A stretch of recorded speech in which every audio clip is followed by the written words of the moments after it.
Go for it. Yeah, what's going on? pHumblepod.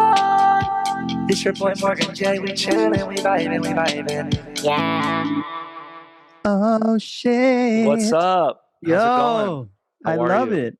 Thank you for coming on, Oh, happy to be here, man. Thanks, dude. You should host this thing, man. You're way better than I am. Stop. This is your show. I do have a podcast, but this is your show, and I've got experience with the virtual stuff. You know what I mean? I love it, dude. I love it. That plant looking immaculate. I dig it. So the one on the table, that's real. That one's fake, and then I got one on that little table over there. Oh snap! So that's real. Your boy's a plant daddy. We got plants all over the place. I dig it. So we just try to keep it nice. We try to keep the vibes here. Growth. We're always growing here at this place. I love it. Yes, growth is wisdom. I dig it. Exactly. I dig it, Morgan. Thank you for joining. This is episode 59, Phumblepodcast or pHumble. That's what I thought it was. pHumble. Yeah. Kind of like be humble. Kind of like the Kendrick thing. Yep. I've gotten that plenty of times, so I'm cool with it either way. And they both mean the same thing. And that's why the H is capital, because I always like to learn from others and stay grounded. That's the plan. That's the goal. We got the same mics and everything, bro. We got this. Look, man, we almost look alike too. We're cousins. I miss my hair's a little bit longer. That's all. Are you Persian? I'm Persian, man. I get that all the time. Everybody thinks I'm Persian. I got a whole joke about that. I did a private party for a Persian couple, and I walked in. It was like 200 Persian people, and I was like, I'm home. These people look like my family. I love it. Went to the bathroom. I started speaking Farsi in the mirror. I was like, what is happening? I got to learn some phrases in Farsi though. So let's go. Let's trade. That way I could fit. That way I can add it to the end of the joke. You know. I love it. What do you want to know? I'll be your. So what did I write down for that Farsi joke? I think I wanted to learn how to say. Do I have it written down here? Let me see. I wanted to learn how to say. While he's looking that up, I should let people know who don't know. You should know. Morgan J is a successful stand-up comic. And he rocks the guitar while he does it. He's a musician, and I love his material. I was actually just watching your last one. Oh, nice! I just posted something. Yeah. That one, the whole that's all the dick I got. Oh, I ain't got no more dick left for you. Yeah, yeah, man. That's great. So I don't want to assume. What's your background? Yeah, so I'm actually Brazilian and Italian. My dad was born in Sicily. My mother was born in Brazil. They met at a restaurant in New York City, as a lot of immigrants do. Yeah, so, that's a very New York thing. Yeah. Yeah. He worked in the kitchen. She worked in the coat room. And that's what had happened. And where were you born? I was born in they cooked up something yummy, something spicy. Something cute AF. Yeah. And then I was born in Jersey, in Teaneck, New Jersey. Oh shit! All right. Yeah, and then Jersey boy. So I was raised in Jersey. Then I lived in New York for 7 years, 18 to 25, and then I've been in LA for 10 years. So I've been out here for a little bit. What do you think of Cali? I love living out here, man. I think the quality of life here is really good. You know, coming from New York, I think a lot of people were saying that I wouldn't like it. You know, but I think living here is way better. But New York is definitely a fire city, and when I visit, I get this feeling like I miss it a little bit, you know, because the energy is really tight there. It's just a good vibe in New York City, especially when I go back now and I'm kind of an established performer and comedian. Yeah, if I want to, I could hop on some shows. I also like have a little bit of disposable income, so it's not like I'm, going around New York with like no money and stressed out either. So it's like, oh man, that's so I'm gonna go out for like a nice meal, and you know what I'm saying. And yeah, you've earned it, man. I could enjoy it a little bit more than I did when I was there. Even though I'm sure when I'm like even more successful, I'll miss those kind of moments of grinding. You know what I mean? Yeah, the grind is gonna. I always look up to Dwayne Johnson, man. The grind. Oh yeah. You never stop. That grind is real, man. The mountain just gets bigger. You know what I'm saying? Exactly.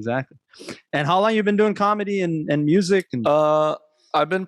I'll say this. I've been doing entertainment professionally for almost 5 years. As far as like making a decent living with it, I've been doing comedy, and I went to theater school right out of high school. So I was 18. Nice. I started comedy around 20. So I've been doing entertainment for about, I would say 15 years, more or less. Good. Beautiful. Yeah. Beautiful, man. I gave myself 10 years. I said, if I can't make money at this in 10 years, then this may not be it for me, Yeah. So what would it have been if you didn't have success?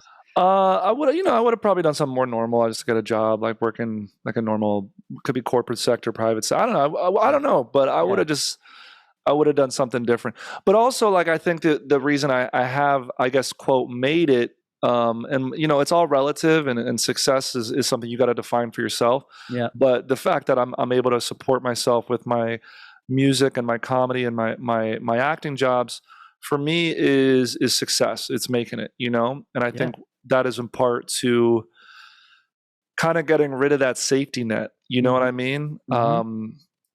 I went to NYU for theater like right out of college. So right out of high school. So it was like, this is it, Yeah. I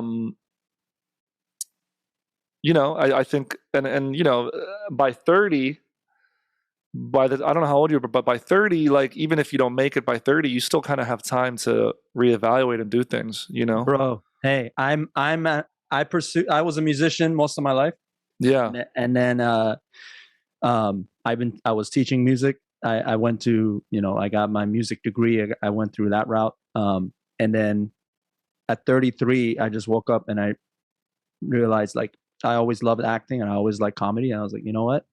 It's time to do this thing. I'm 36 now, and I've been doing it, and I've been going at it strong. I still teach music, and there's nothing wrong with teaching music. I like it, but I feel like there's more that I can offer. You know what I mean? I can absolutely. I want to pursue comedy and acting hard, and I'm doing that. And I have skits and all that shit online, and I do stand up here in Sacramento. I live up here. Oh, nice. Yeah. It's great. That's where. Oh no, Hassan Minaj is from Davis. He went to my. He was actually because one of my old friends is from up there. My buddy Brent Pella. He's on Wild and Out now, so he made it. Dope. Yeah, my Hassan Minaj was actually at Davis when I was there. So amazing. Yeah. But again, man, it's just like all about. You just got to keep reevaluating those goals. You know what I mean? That's just keep growing, and that's all you could really do. And I saw your, I think it was a commercial. You had posted it. You saw it on TV? No, you posted it and I saw it. Oh, yeah. And then I looked into it. Yeah. How did that come about? I've been repped by a commercial agent maybe about 7 years now. Nice. And they just sent me out on auditions. And it was just one of those things that everything kind of fell together.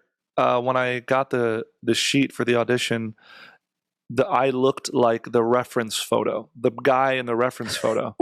So then when I signed on to the audition, the casting director was like, "Oh my God, you look like the part." Yeah. And I was like, "Yeah, I guess so. I guess I'm going to hopefully I get this." She's like, "Yeah." And then I killed the audition. She was like, "Oh my God, you're so great. I hope you get this." And then we had the first audition. The first audition is really the headshot, right? You send the headshot in. Yeah.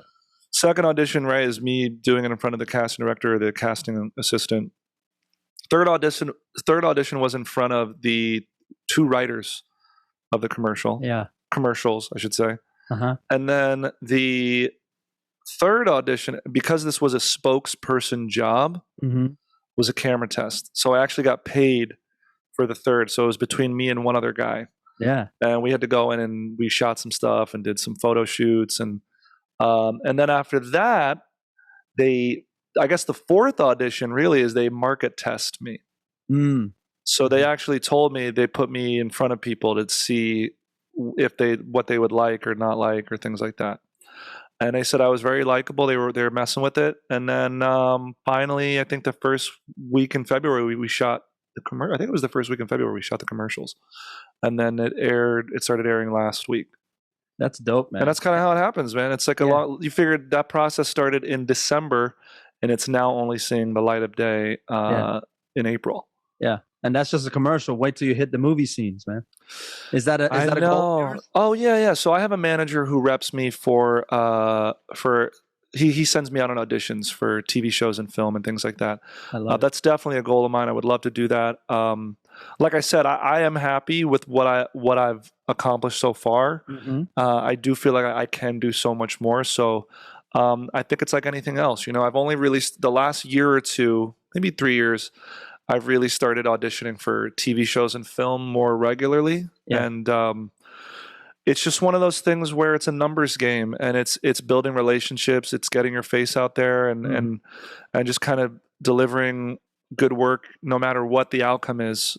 You might get an audition and be like, well, this is clearly for a white dude from like Southern Texas, right? Because I'll get auditions like that. This isn't for me. But that's no reason to not give the best audition you can. Like, you don't want to go into it being like, this isn't right for me. This is clearly not what they're looking for. So why should I even bother putting an effort? But if you do a good job on every audition, they remember that. And they might be like, obviously he's not right for this role, but let's put his headshot over here in this pile. So when we do have a part for him, you know what I mean? Like they'll keep you on the wall or on the, you know what I'm saying? So there's no reason to always just try to do the best you can and kill it. You're not always auditioning for that role. You're auditioning for the room.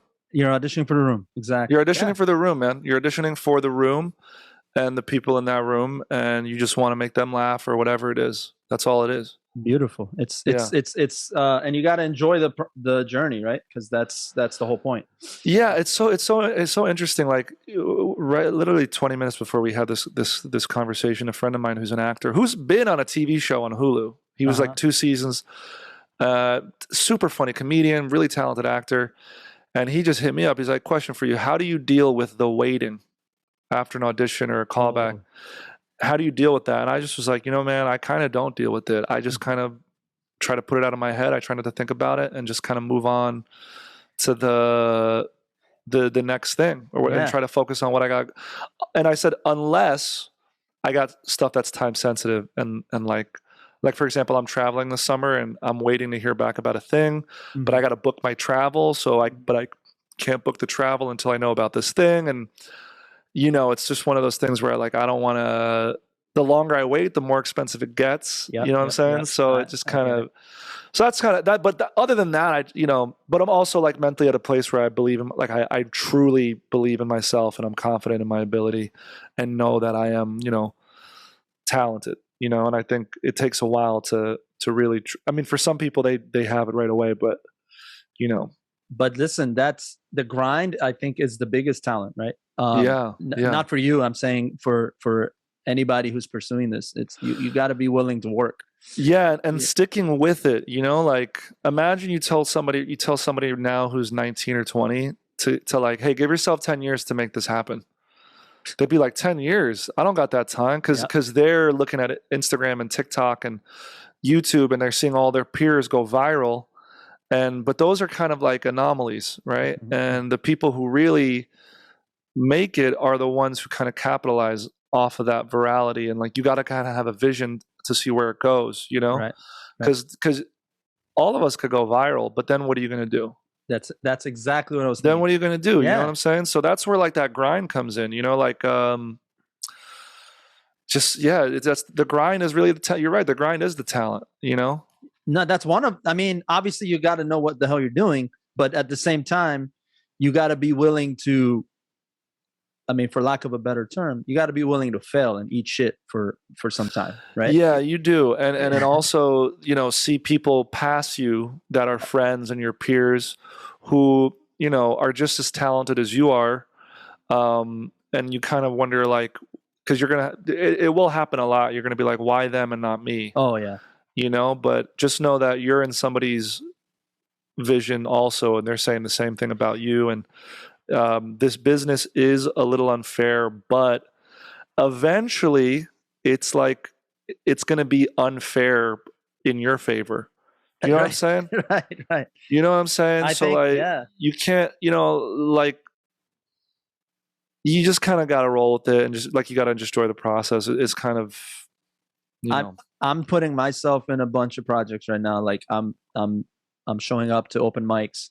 I'm just trying to, by the way, one of my college friends, another comic, which then it kind of, when I was looking at his stuff, I found you. Because you guys have a similar approach to it's with the guitar and JR de Guzman. I don't know. I know JR. Yeah. I was just talking about JR because JR right now, like I've sent him DMs. I'm like, bro, what the fuck are you doing? He's like selling out weekends. Yeah. And it's just his Instagram reels are kind of popping off. Yeah. And he's also really, really talented, really funny. And it's just one of those things where like you don't know what's going to pop off. You know, like you just don't know. So you just got to keep doing this stuff. You know? I love that guy. He was in my gospel choir class at Davis. Oh yeah. And I had no idea he was funny until like I see him on this he was on Netflix. Yeah, he was on Netflix recently, right? But then he was on a thing with Kevin Hart. Like Kevin Hart was like watching him and he was like cracking him up. Like this is, but he's been doing it since right out of college, right? So like back in 2012 or something like that. Yeah. Anyway, and then I went to his show here and I was like, bro, like we could have worked together. You never told me. Like he's hella funny, and I'm happy for him, and I'm happy for you, of course. Yeah. The whole who inspired you though as a comic, like this style of comedy? Yeah. Well, I should say that I started out doing stand up. Just stand up. Just stand up. I was doing stand up for 6 years. Yeah. And then I kind of hit a wall creatively, and I just tried out the guitar. I'd always played music, but I just tried to give it a shot. So as far as influences go, you know, the comedians I was really looked up to is Rory Scovel, and he might not be a household name yet, but the guy is working. He's on an Apple TV show. He's got 3 or 4 comedy specials out. Yeah. His comedy is just so funny. Reggie Watts is so funny. Love Dave Chappelle. I think one of the comics right now who I think is one of the funniest is this comic Beth Stelling. She's just so good. I did a show with her a week and a half ago, and she just was so good front to back, comedically, of course, you know. And she was just so funny. And then, you know, I love Bill Burr.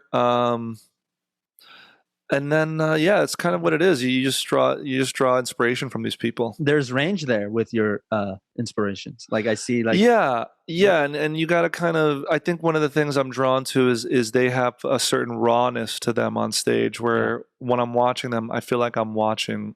I know like it's them. Yeah. You know, because there are some really, really talented comedians who are really great joke writers. Right. And they just kind of land those lines and stuff. But I just feel like, you know. Yeah, I get that, dude. That's awesome, though. I think for me, I feel like he was gone too soon, but Mitch Hedberg. Oh, so good. He's so freaking good. I loved his dry and just, you know, it's just. Is that kind of the vibe you put on stage? I'm inspired by that. I'm newer to the stand-up game. I did a lot more sketch comedy. I post a lot of that. I started with that. Yeah. My music is there, like embedded through some of it, not all of it. But I would say for stand-up, honestly, because I do acting and comedy, and I like to combine that and music in there too. But I feel like for me, I look at myself as like the Persian version of Jamie Foxx. Like that guy. I love that. Yeah, dude. I just feel like he started out with In Living Color back in the day, right? And and Jim Carrey too, by the way. He's another.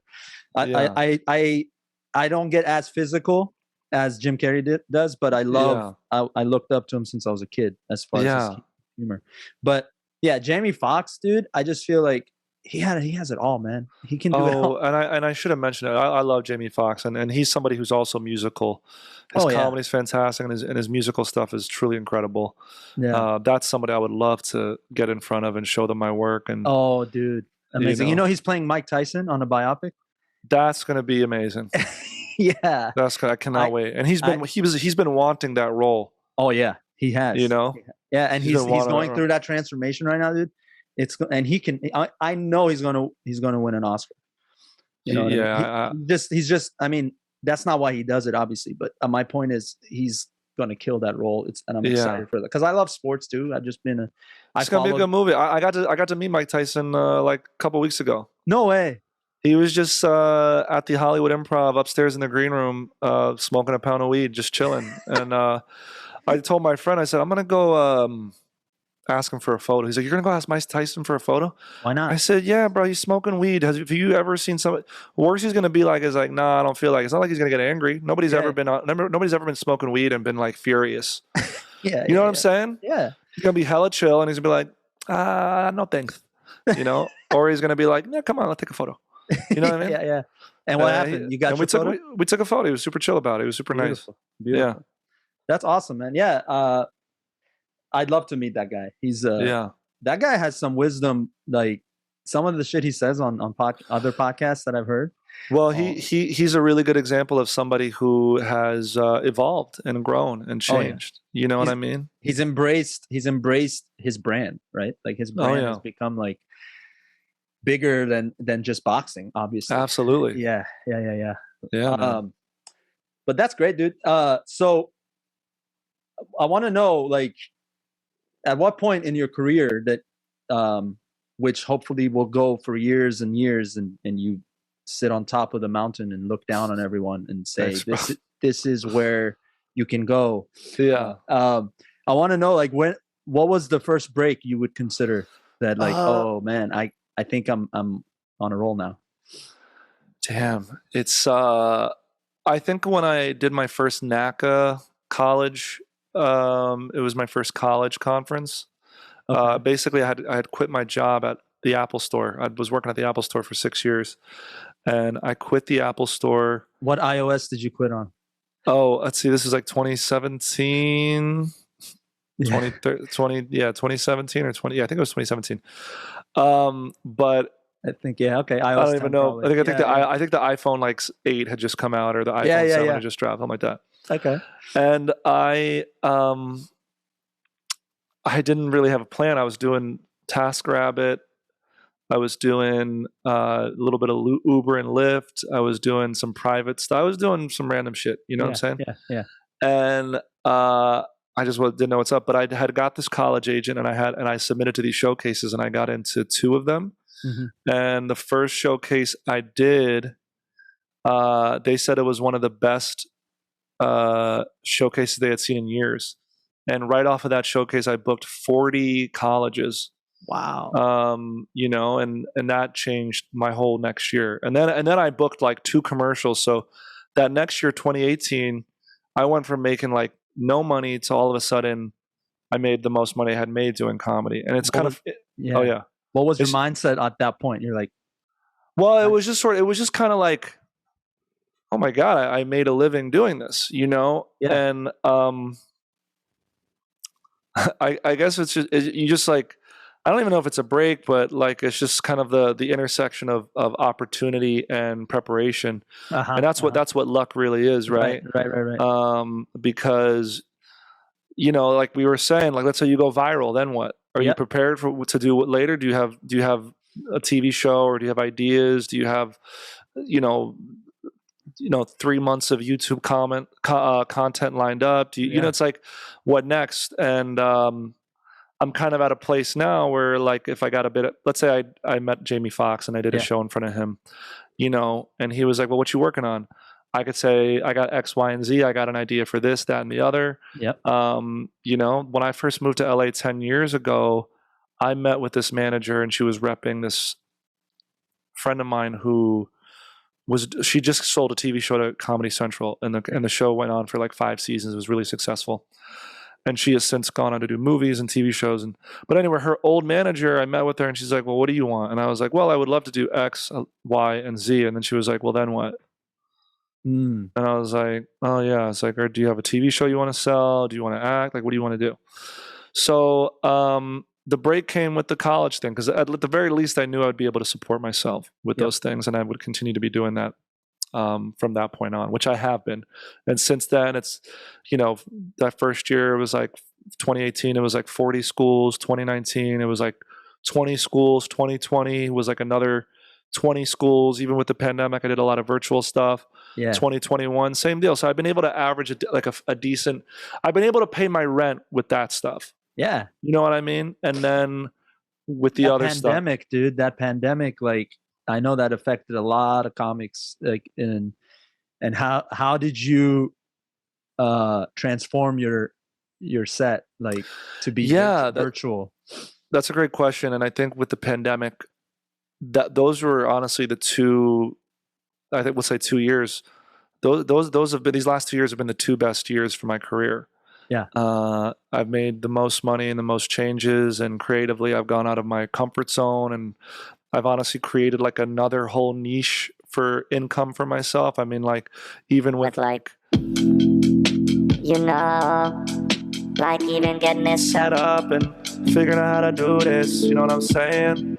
Like, oh my God. You know, I'm ready to pay for that right now.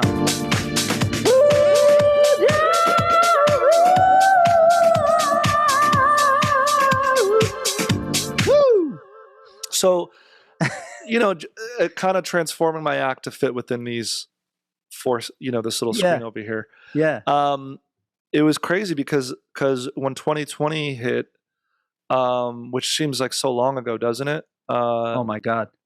When 2020 hit, I had a lot of comedy peers who were like, yeah, I'm not going to be doing any Zoom comedy, you know? Wow. And I was like, all right, you know, that's cool. But I just had the mindset, I just said yes to everything. I tried everything. I don't see what there was to lose from doing something on Zoom. Mm-hmm. You know what I mean? And while it's not an ideal situation, I think it was just kind of the only alternative a lot of performers had. You know what I mean? Yep. And so I just sort of said yes. And I was like, yes to this. And then before I knew it, by the end of 2020, when December came around, I probably had like 20 virtual corporate events lined up.